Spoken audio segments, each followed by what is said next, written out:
Hey guys, we are back updating the power rankings for Survivor 47 following the premiere, and as expected, there were definitely some changes in terms of how I see these people now compared to how I did in the preseason, though there were also some takes that have kind of held up after seeing these people in action, but we'll get to that soon enough. But there are 18 people to talk about, and as always, some more time. Let's get right into the video. So starting off at number 18, we have the first boot of the season, and here we have Jon Love It. And this was kind of to be expected, where I obviously had Jon dead last in my preseason power ranking. And coming into this episode, if you had told me that Jon was going to be the first boot here, I would have said, yeah, sounds about right.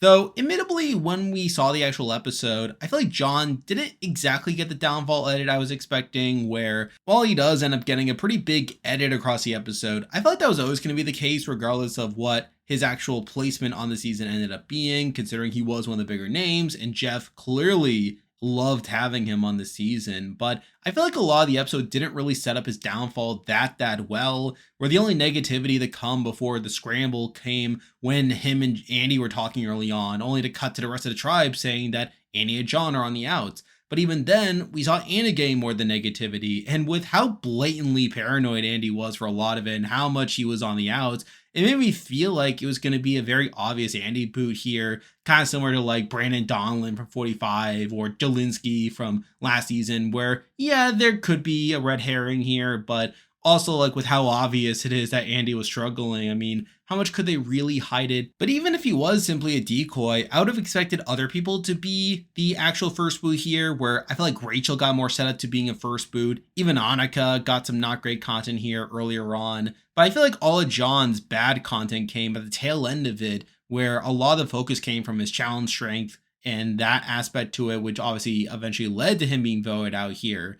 And again, I feel like if we were talking about Jon more generally speaking, I feel like the show didn't really explain what he did wrong in particular. Now, he has said in his exit interview that he did sense he was on the outs by the end of it, where he knew right away that he was going to get all the votes onto him.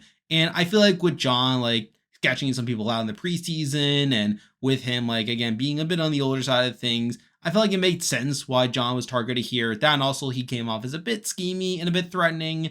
But I feel like the show didn't really dunk on him and really explain why he was the first boot until the very end of it, which is a bit surprising here. But again, I feel like Jon is someone who I was pretty low on in the preseason, and obviously he's now out of the game, which is why he's here at number 18. And before we continue, I am once again partnering up with Russell Muscle TV to promote Idle Plays. Idle Plays is an online shop where you can purchase Survivor puzzles and practice them. That way you can potentially be the next challenge beast on Survivor 47 and beyond. In this season, we have creator lockers. These are special bundles handpicked by myself and other Survivor YouTubers, along with creator trading cards. If you purchase my puzzle, you can get your hands on the Labyrinth Ball puzzle, the Slide puzzle, and Spencer's puzzle from Survivor Cambodia. If you want to take home these puzzles and more, feel free to use my link in the description or use my affiliate code, Survivor Gumball, and start prepping now. And with that, there are 17 people left in the game to talk about, and as usual, I will rank them based on how likely they are to win the game based off their edit and current game position. But at number 17, the person I believe is the least likely to win at this point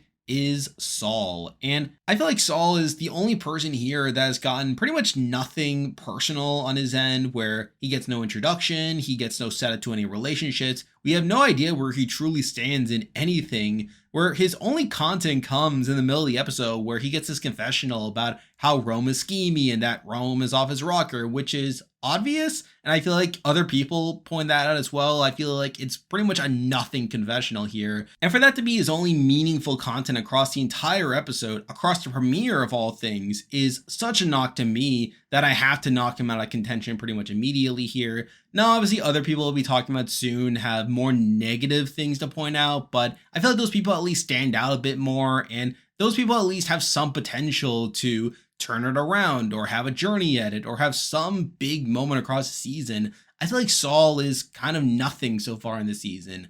Now, that's not to say that he won't make it far. I mean, I feel like that alone is not enough to say that he'll be an early boot. That's not really what this ranking is about. It's just about his overall potential to win the game based on the story being presented, and for him to be completely put to the wayside here is a pretty big indication that he's not winning the game, which is a big reason why he's here at number 17. Now moving on to number 16, and we have another person who I'm pretty confident is not winning from this point on, but we do have Anuka. And I feel like Anika's edit is more actively bad compared to Saul's, where we did get a bit more from her, where she does get a confessional during the intro talking about how she's going to play hard and she might get evil. But I think the real knock comes during the camp life scene where she's talking about the coconuts and stuff. And she talks about how coming to the season, she did not want to be the leader, how she didn't want to be out in front, but that she just can't help it, which is obviously not a great sign there. And it's immediately followed up by a confessional from Sam about how he's glad that Anuka's taking the lead because it allows him to propel his own game, which is pretty clearly undermining Anuka right off the bat, which is a pretty bad sign there. Not to mention that she is a target later on during the actual tribal, and while she does survive and while she does vote in the majority here, I feel like the fact that she didn't get more to do in the premiere considering she was facing adversity is a pretty clear sign that she's not pretty long for the game, and it wouldn't shock me if she's actually won the next few boots if her tribe keeps going back to tribal considering the edit that she's gotten. But I feel like the fact that we didn't really get much from her considering the fact that she faced some adversity, and even then it was pretty negative content, was enough to have her here at number 16. Now moving on to number 15, and we have another person who I'm pretty out on at this point and kind of similar to Anuka, but we do have Genevie. And Genevie was someone who I was pretty low on in the preseason here, and I feel like the content that we got from her was not particularly great, where she does get a voiceover during the intro talking about how she's either going to blaze her own path or burn down the island, which I guess is something. But I think the bigger knock comes later on, where she mainly talks about how she likes Rome and that she gets along with him, only for Rome to later be a pariah and put on the outs. And the fact that Genevie doesn't really get to respond to this at all is not particularly great and makes me think that she's going to be latched on to the Rome side of things if they end up going to tribal, where considering that Rome is a potential target and Rome is suspected of having an idol, I could see a world where Genevie is the backup target and maybe Rome idols out Genevie out of the game. So I feel like the fact that Genevie got a pretty minimal edit, mostly negative stuff, makes you think that she's probably going to be an early boot on the season. And even if she ends up skating through more of the game, I feel like there's not really much there to prop her up, considering that she's latched on to a player that's clearly on the outs and someone who, considering that they are a bigger character on the show, could be set up for a longer run, while someone like Genevie is cut along the way. So I feel like for that reason, she's kind of similar to Anuka in my eyes, which is why she's here at number 15. Now moving on to number 14, and we're actually going back to the Gada tribe here, but we do have Rachel. And Rachel was actually the person I was expecting to be the first boot before the immunity challenge. We're considering that Andy's spiraling before the challenge could have been seen as him being a decoy target. I feel like Rachel got enough setup to where she could have been the actual first boot of the season, considering a lot of her focus was about how she doesn't trust Andy, and that a lot of it just felt pretty negative in my eyes. And I could have seen a world where Andy was going to go after Rachel, considering that he felt like Rachel wasn't giving him what he needed in his moment of need. So I did feel like Rachel could have been a target before the scramble, though obviously that shifts later on. And while she later survives and votes in the majority here, I'm not feeling great about her spot at this point, where she does vote out Jon in a spot to where Jon has said in his exit interview that he wanted to work with Rachel and Anuka. And considering that her closest ally in Anuka is someone who I'm also not feeling that great about, it wouldn't shock me if Andy is able to make this comeback and potentially take a shot at the Rachel and Anuka duo, especially considering that Sam and Sierra seem to be getting more positive content in my eyes. I feel like Rachel and Anuka are pretty destined to be on the outs if Andy is not just the consensus target next and Andy's able to recover. So I feel like that paints Rachel in a pretty poor light, and considering that she spends way more time talking about how bad Andy is versus talking about herself, it makes me think that Rachel is not someone we're supposed to be rooting for, which is why she's here at number 14. Now moving on to number 13, and we have someone who I just mentioned, but we do have Andy. And this was a bait and switch for sure, where I was obviously very high on Andy coming into the season. I felt like he seemed to have it all together, only for his overthinking that he alluded to in his own bio really came to fruition pretty quickly, where we see him like really spiraling in the early days. We obviously see him getting heat exhaustion during the challenge, and then he just lays it all out on the mat immediately following the challenge, which is obviously all pretty bad here. And it did seem for a bit that he was going home, considering how much he had spiraled in the game, to where it wouldn't have shocked me if he ended up being like a Jelinski from 46 or a Brandon from 45, where yes, you could say that this felt like a decoy target, but at the same time, considering how much they were struggling, how much could they really hide it? Though obviously he was a decoy target. He was able to escape that to a large degree here, and he's still around, obviously. And I would expect him to be a pretty big character moving forward. Now, truth be told, obviously, this is still a pretty bad episode for him. Or I feel like his best case scenario is a journey edit where he's able to rein it in, really find the identity and the friends that he felt like he didn't have coming into it, and through that potentially worm his way back into the majority here. And considering there are pathways for him to get back into the majority, where you have someone like a Rachel who is clearly set up to be against him, and someone who I don't feel that highly about long term, I feel like Andy could potentially work his way back in and take that shot against Rachel, or possibly Anuka, for instance. I think there's definitely a path within his tribe to potentially get back into the majority and for his storyline to shift into a more positive one. But at the same time, I just don't think it's going to lead to a win. I feel like he's already kind of doomed himself from an Edgic standpoint to where he's either going to be like a Brandon, continue to struggle and just be the easy next target, or have this journey edit, kind of like Emily from 45, maybe make a deep run, but eventually be cut because of that. So I feel like at this point, it's probably not looking that great for Andy. But considering that he at least got more positive content at points, and considering there's more potential for him to be a big character on the season, that is why I do have him above some of the other people on his tribe, even though he obviously had more negative content than some of these other people. But it was enough to have him here at number 13. Now moving on to number 12, and we have another person who has the potential to be a big character, but also potential to be a big flameout, but we do have Rome. And I got the sense pretty early on that Rome was going to be a flameout, where he does talk about how Asia made this mistake by going on the second challenge, and that he's going to win the $1 million through his social game, which to me came off as pretty overconfident. And we saw that really play out where he does end up scrambling for the idol early on and really turn a lot of the tribe against him. And at this point, I don't think he's going to win. I feel like this premiere for him was way too negative for him to actually win the game.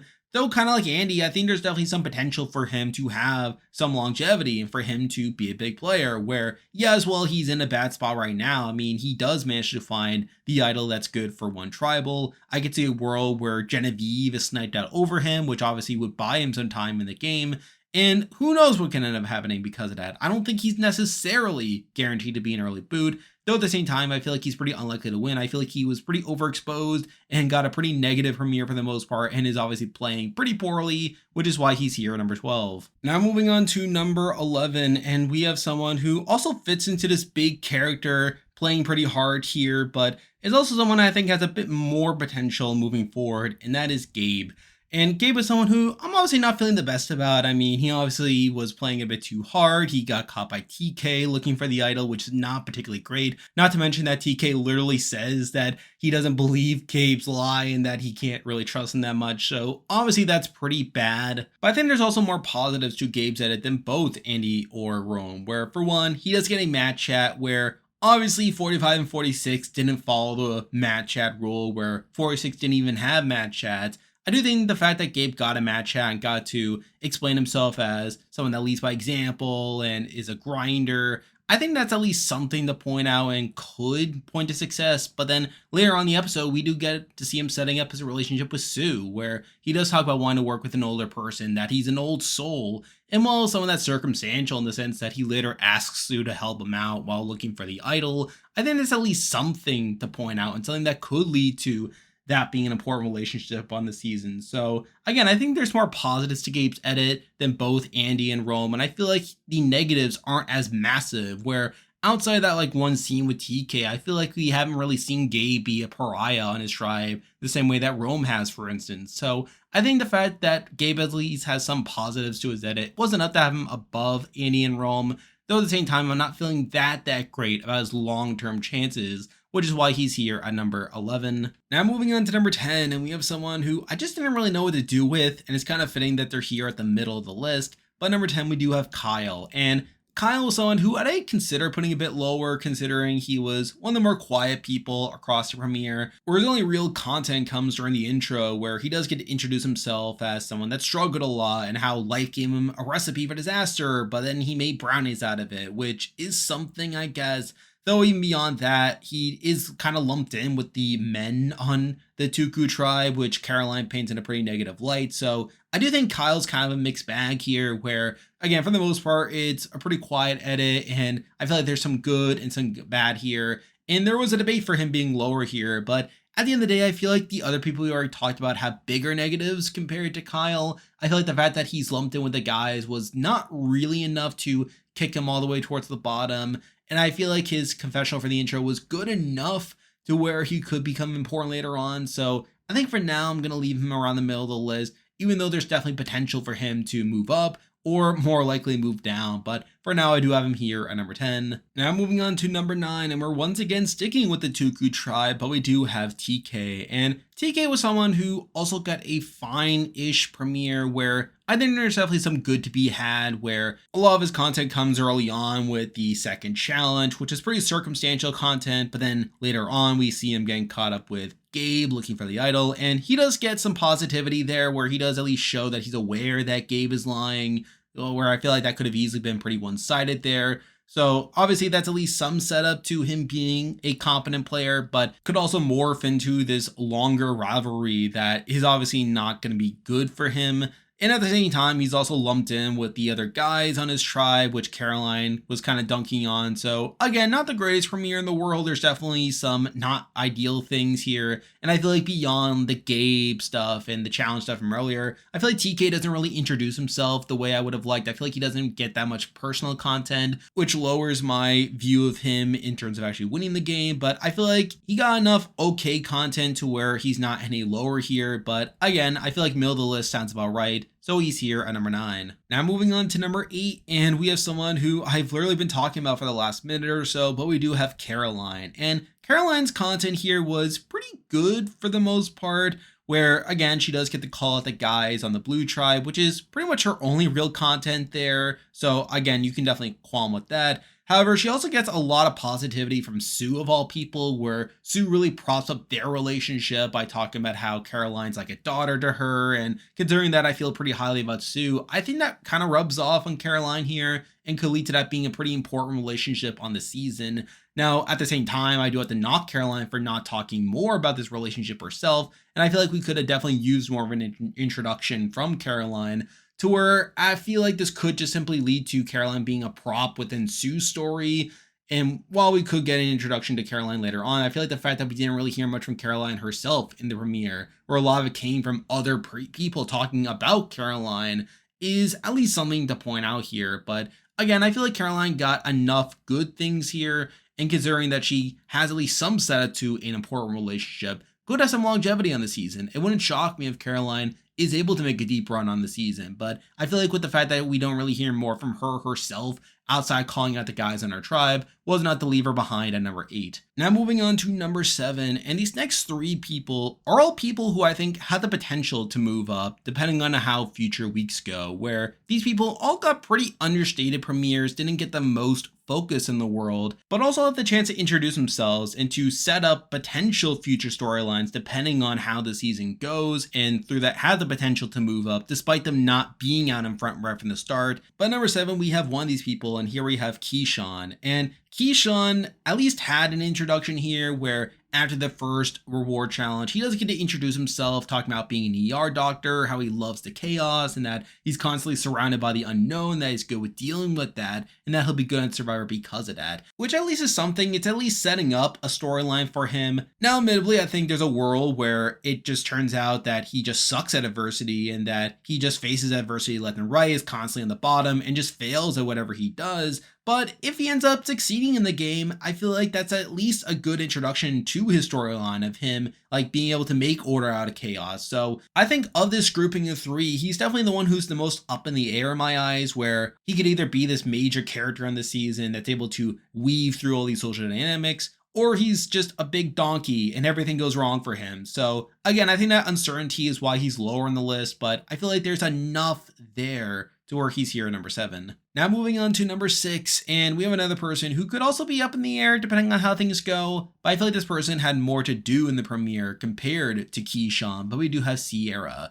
Now, Sierra is also someone who I can see being a surprisingly early boot considering her archetype, but I think she's another one that gets a somewhat decent introduction where she does talk about how people see her as this pretty blonde, how she was this pageant queen, and that her dad wanted a boy, and now this is her opportunity to get all dirty, and this leads up into her being the one to make the fire, which admittedly is kind of a red flag, as we usually don't see the winner being like the main fire maker on their tribe, as it just paints a target on their back later on. And I could see a world where that just results in her being targeted down the road. Not to mention the fact that her relationship with Sam is something that is kind of just put in the back burner, doesn't really come up until the actual tribal, where they are pretty relevant to the actual vote here. But I still think she gets a good enough introduction that could set up her as this major character on the season without being that overexposed. That is a big reason why I'm going to give her the benefit of the doubt this week, though this is another case where we'll have to wait and see, kind of like Keyshawn, but for now, she is here at number 6. Now moving on to number 5, and we have the final person in this grouping of players that can go either way, and it is actually my winner pick, and here we have Tiana. And Tiana also fits into this group, where she doesn't have the biggest premiere in the world. She is someone that has a lot of front-loaded content, where she gets a confessional in the intro, and gets another confessional back at camp about how their tribe won the challenge, but doesn't really get anything towards the back half of the episode.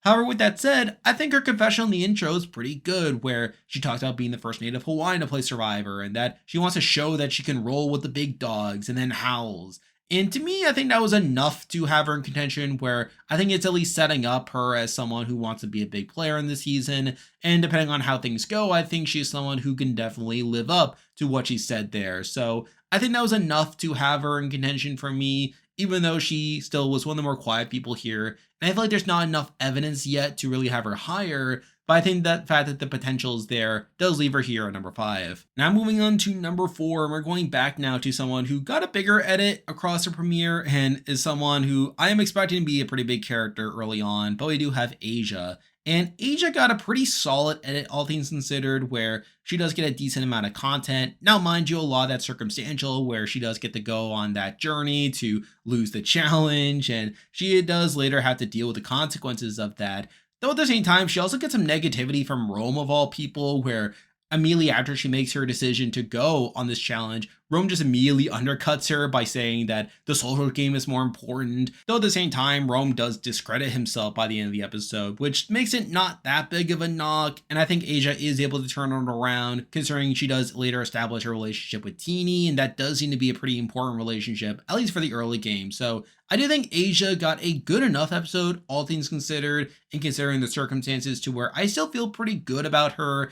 Now, to be fair, I'm not feeling that great that she'll actually win, where I think she kind of fits what I said about her in the preseason, where she is going to be like this big player that's able to be in a good spot initially, though could run into some trouble later on in the game, could eventually become this big target.